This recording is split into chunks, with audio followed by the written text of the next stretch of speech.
Hello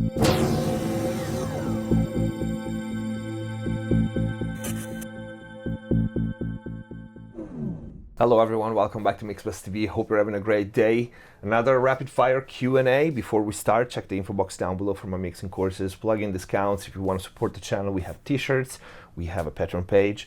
Arion asked, what's your opinion on loudness norms for streaming services? Why are engineers still mastering loud, yet they know it will be normalized? There's something tricky in here, dynamics, crest factor, production-wise. I ran a very non-scientific test some time ago. I think there's a video of it. And I haven't seen this normalization thing going on that much. By normalization, I mean the penalty. If your track is too loud, is too compressed, it's too limited, they will turn the volume down. I personally haven't seen it. And I mixed, I don't even know how many records in the streaming area, singles, everything. I mastered some of them. Actually, one of my latest masters was one of the loudest masters I did. It was like crazy loud. And I have never had this problem. All my mixes are on the streaming platforms. They sound just as loud as everything else, if not more. So I really don't know what to say. Is there? I know it's in place.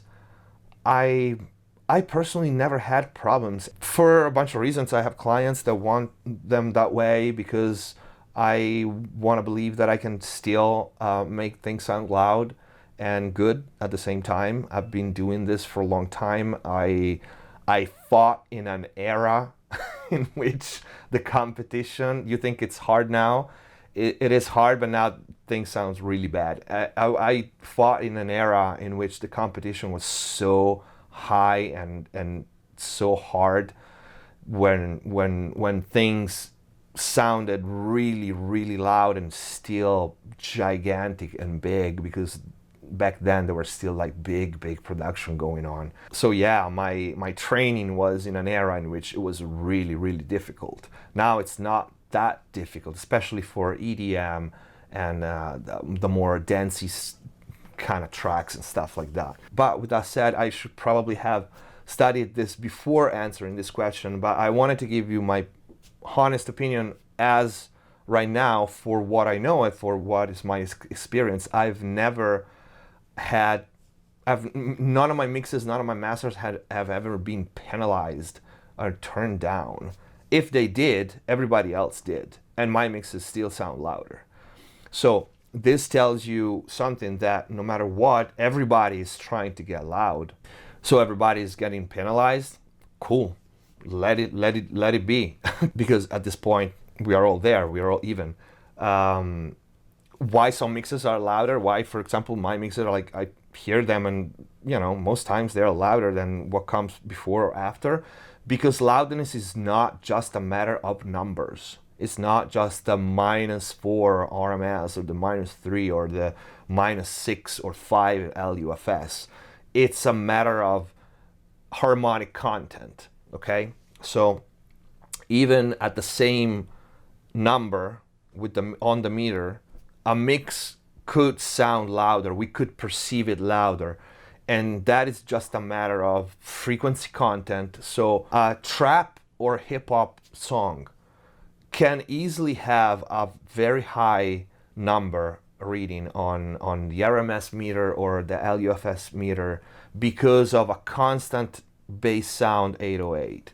So you have this, even if it's a low level, it will keep the number high, will keep the average high, as opposed to a rock or metal song that has less low end and maybe a lot more stop and go and breakdowns, but you perceive it so much louder because the mid range is where human ears are more sensitive to, like that frequency range. So everything sounds louder when you have a good balance. Just don't boost the mid just cause. But when it's well balanced and that mid range is rich, that's why mix engineers love the NS10s, because that's the money range. I hate them, but that's another thing. because when you get that mid-range right, then everything else, you know, it's kind of like the top and bottom, you can adjust more easily. And that's also the range that, especially nowadays, you listen, you hear on phones, on laptops, on small speakers, on portable speakers, all of that. So if a track is rich, harmonically content, like rich in that range, it will appear louder, it will scream at you. I have a video that talks about the hell frequency, you know, where babies scream. That's called the hell frequency. You can hear a baby scream like 4 blocks away. There's a reason because of that. There's a reason why human ears are sensitive to that range, is exactly because of that. Because survival, you want to hear your baby crying from far away.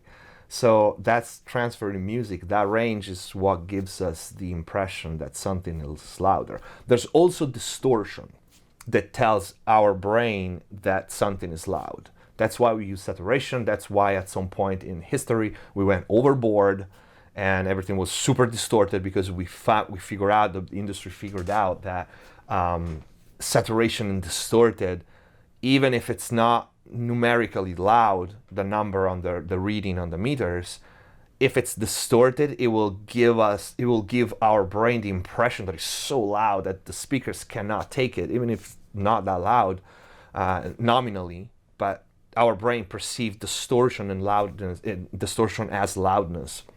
Okay, because we are used to, when we crank the volume on a speaker and start distorting, that's loud usually.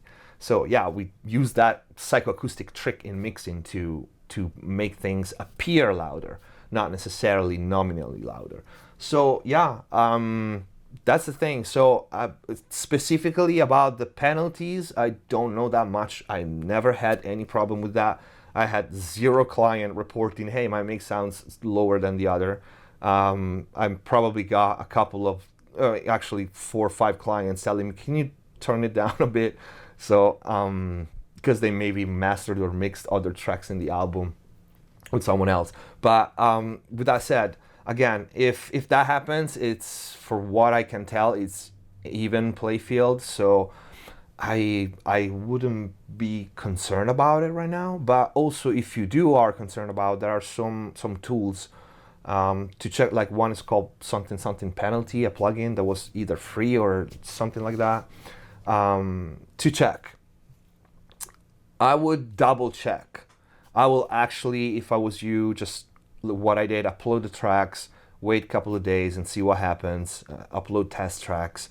I'm sure there's literature around the web right now, and things change so fast in that field that I have a hard time keeping up. But as a general rule, I try to make my mix sound as good as possible, which means balanced also, among other things. And when that happens, loudness, in my experience, is usually very easy. So I hope this video was useful. I hope you guys liked it. If you did, please don't forget to leave a like. Check the info box down below. Leave your questions for both the rapid fire Q&A and the live stream Q&A that we will do soon.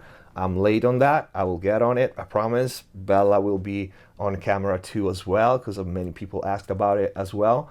And leave the question in the comment down below. Thank you for watching. Subscribe if you haven't already. See you next time.